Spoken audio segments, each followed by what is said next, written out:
Joining us now is Fundstrat Global Advisors managing partner Tom Lee. Tom, it doesn't feel like that's where we're headed. Even if they are done raising rates, they're not going to signal that next week, are they? Sarah, next week would be a tall order for the Fed to be that confident. I do think by November they're going to have enough data points to feel that way.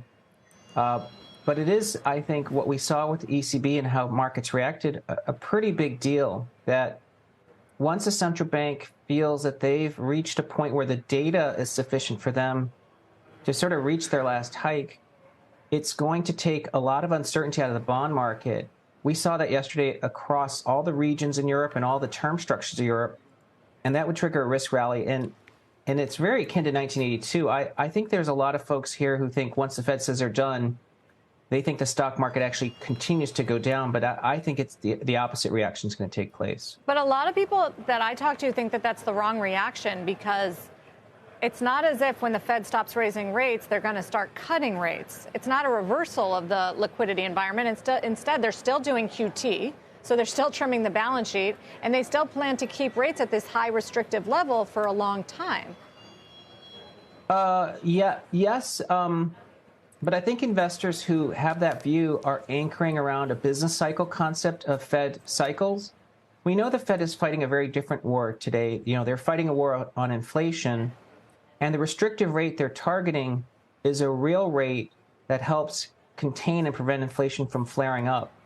That if they keep rates here, okay, at 5.5%, and then year-over-year inflation next year drops to 2.5, which one can model it pretty easily, that's a huge increase in restriction, probably enough to put us in a recession. So I think the Fed would be in a position to actually cut only to keep real rates constant. I think they want to keep higher for longer real rates. They don't want to increase real rates. And the effect on the mortgage market would be pretty dramatic as well. You referenced it earlier.